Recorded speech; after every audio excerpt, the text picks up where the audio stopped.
Hi, this is CF Liu from CF Liu channel. This lesson is about real estate investing in Malaysia for beginners. Now, the information contained here are not really beginner level, so even if you're a veteran real estate property investor, you're still going to benefit from it. If you stay up until the end, if you consume the entire lesson up until the end, you're going to learn what the kind of areas that you should target if you're going to rent that for a local professional market, or if you are going to targeting the expatriate kind of tenant, what are the areas that you should be targeting. And so you could actually strategize accordingly what are the areas that you could want to actually buy or invest a property if that is still what you want to do. Now, if you really wonder whether I'm going to benefit from this, if this is the first time you actually see me in this channel, now this is what people are saying about CF Liu channel over here. So what I want you to do is, before the lesson start, hit on the lower right hand corner, the red button, and to subscribe so you'll get notified when I publish lessons on property investing like this.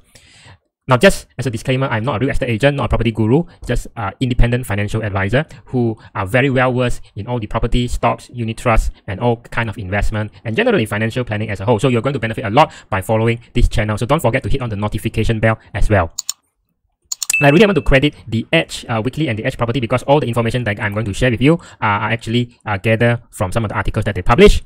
So let's get right into this. Now, rental war and disappointment. Now, according to a very established real estate agency, CEO Shiva Shankar, he actually anticipate a really vicious price war, not trade war, but price war now and for the next few years. The reason being is that a lot of these properties, right, they are bought by investor or wannabe investor from all those investor clubs and what is recommended by the property guru when the property is still not yet completed on the very stage of construction. So what happened is that when the construction complete, that is where what I call as the rubber meets the road.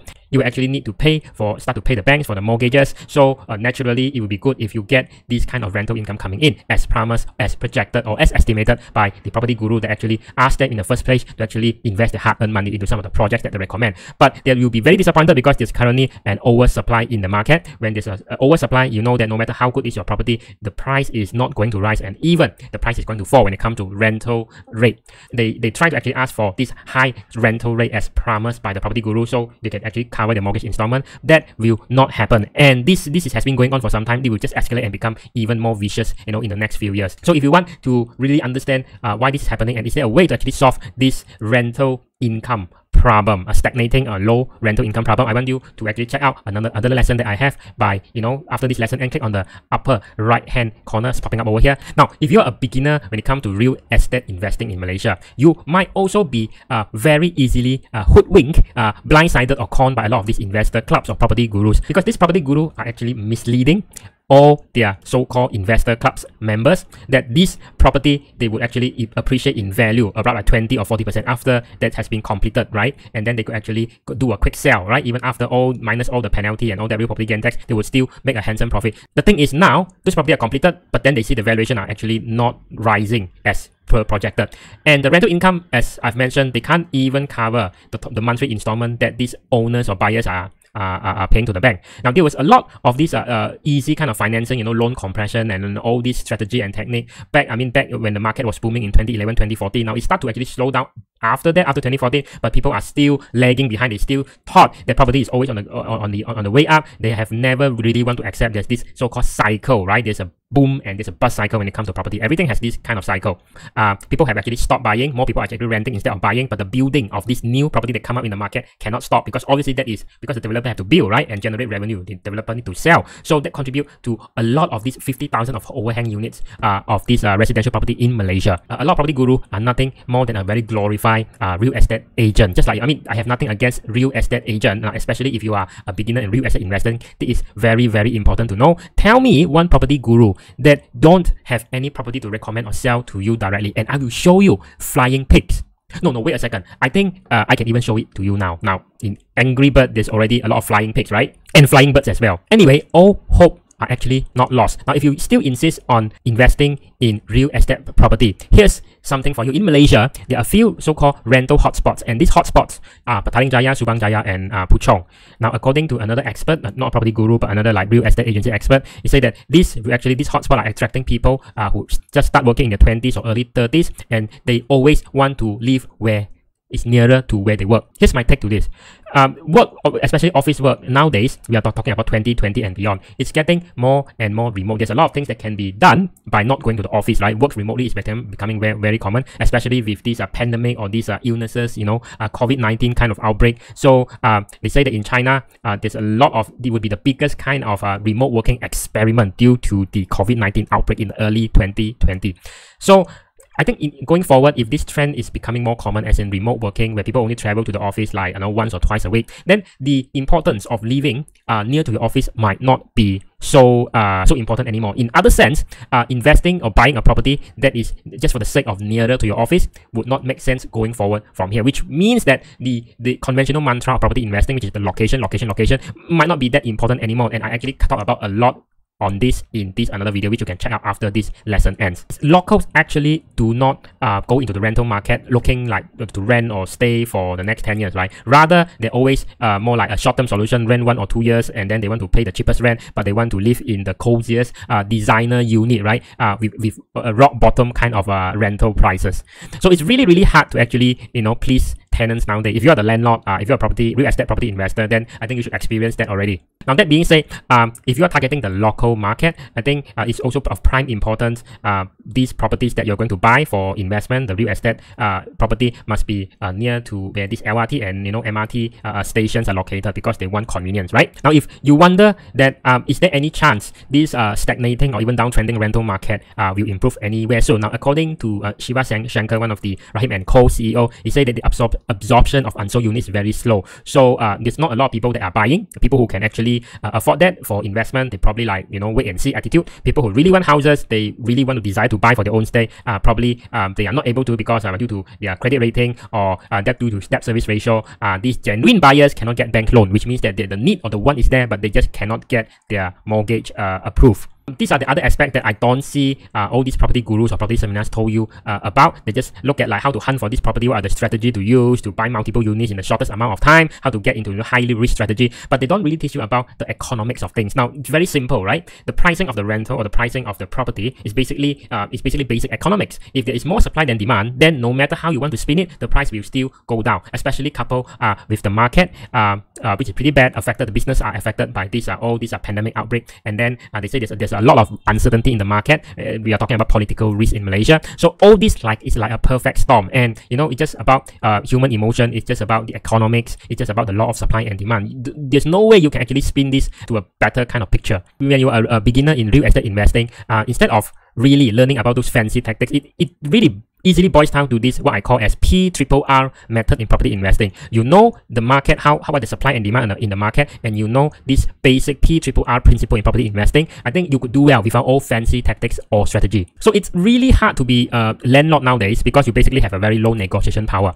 But if you are very lucky and you still get like positive cash flow every month from your real estate investment property, then this might actually interest you. You have different kind of things to worry about, which is to pay tax on your rental income. But for a lot of clients that I've consulted with, there's a lot of things that they overlook on what are the things that can deduct against their positive rental income. Because if you know how to do this well, it can essentially make you pay less tax on your rental income. So I have a lesson specifically for that. You check out on what's popping out on the lower upper right hand corner after this video ends. This is what we call as income tax, rental income tax planning for property investor. Furthermore, according to Lee, he said that we don't have a culture whereby we put obligation for rent increment in a contract. So everybody is a nice person. We don't feel like we want to increase the rental every 2 years for our tenants, or in a situation where there's oversupply. The moment you say you increase by 100 ringgit, they will actually pack the bags and move to any adjacent unit just overnight, which you don't want it to be happening, because instead of covering partially of your mortgage repayment, now you are down to zero. You are bleeding like 100% cash to pay for your monthly mortgage repayment.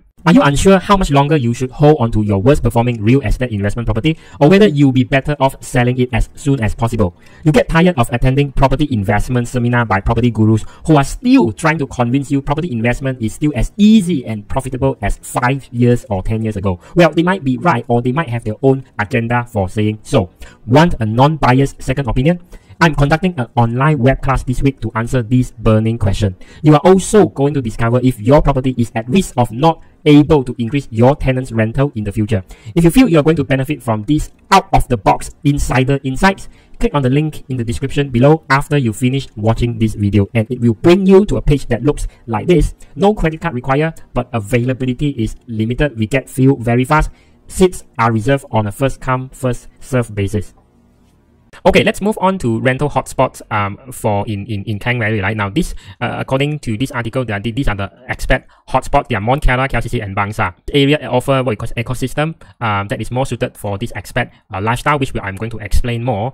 Expat, they tend to congregate in a certain area because you can get all what you need and what you want in the same area. Now, for expat, these are the important factor, right? For local, as you know, they are more focused on whether this property are very near to this MRT or this transportation system. But for expat, these are the least of their concern. They are more concerned about whether they are near to where their children are going to school. Now, what I mean is international school, and whether they are near to the city center, KLCC, and whether they are near to those major highways. So places like Sungai Buloh and Wang Sa Maju is definitely out. And you also have to understand that this expat, they can actually afford to rent in those high-end areas. It could cost like 5,000, 10,000 a month because they have a company allowance. Now just imagine if they don't have a company allowance, very least likely local will be able to want to fork out like 5,000 and above just a month just to rent a place in KL. So the risk of depending on expat market is that what if the expatriate, they are just here for short term, right? And you have a property that you're going to hold for the next 30 years in an expat area. Now what if all those expatriates actually move out, after 2 years, and you cannot find other expatriates to actually rent your place, and you cannot expect locals to be renting your place because the price range, the rental that you want to rent out is just way beyond the affordability of any local Malaysian. So think about that before you actually buy any real estate property in this expat focused area. Now the truth is, expatriates prioritize homemakers and children welfare rather than access to transport system, as what I've mentioned. So this is also good to know what are the kind of property you should target. Now you know that if you want to have a rental income, a gross rental income of more than 10,000 a month, so the areas are Bangsa, Damansara Heights, Mont Kiara, and KLCC. In the mid-range, between 5 to 10,000 per month rental, like Mont Kiara, KLCC, and Petaling Jaya. Property in the lower range in the rental market, under 5,000 in Damansara, Perdana, Mutiara Damansara, and Kota Damansara. So you can't really go wrong with this area according to the experts. Now this also tell you how to back calculate what are the price of the investment property that you want to buy. For example, if you want to rent to a local professional, say about 3,000 a month of gross rental, so multiply that by 12 months, that is about 36,000. So if you want to get like at least a 6% gross rental yield, you know that the property that you will buy cannot be more than 600,000 for investment. I'm just talking about gross rental yield. I'm not talking about net rental yield yet. Net rental yield is the total annual rental, deduct all the corresponding expenses, and then you divide by the price or the valuation of the property at the time when you bought it. Now I know when it comes to property investment, there are so many expenses that you expect to fall out. Number one is the down payment, and then the bank interest. These are the two big ticket items, plus all the small things that actually add up, right? Like your fire insurance, maybe you took some MLTA or MRTA, and then there's maintenance fees, there are occasional repair costs as your property gets older. But you only get two types of cash inflow, which is the rental income and the estimated capital gain at the end when you actually sell it. So when I actually add all these kind of expenses together, which is a long list, versus the only two potential gain that you're going to get, which is the rental income and the capital gain at the end when you sell it. So sometimes you do wonder whether if the good money you are throwing into to actually sustain this property investing, if you were to actually put all this money at the time when you spend it, let's say just invest that into something that gives you 5 or 6% per year.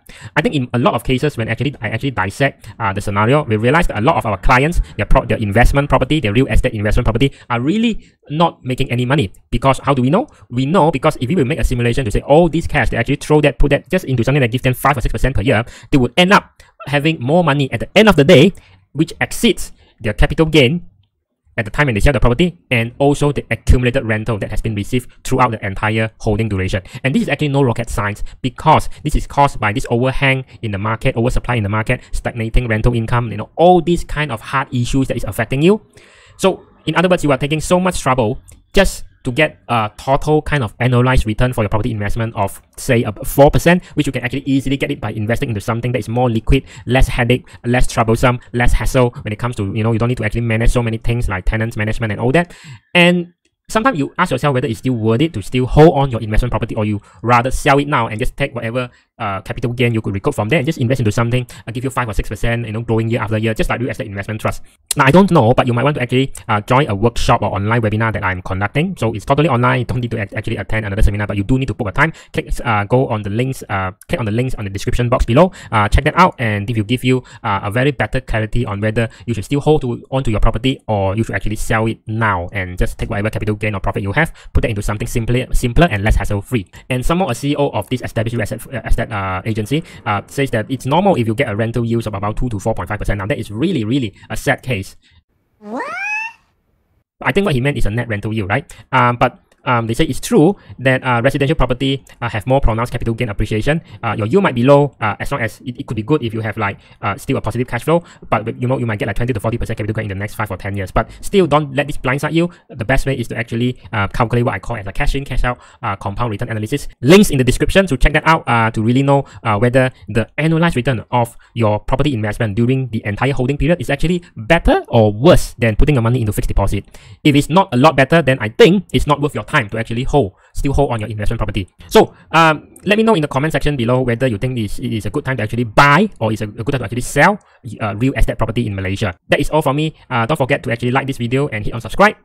Hit on the notification bell so you'll get notified when I publish more useful lessons like this.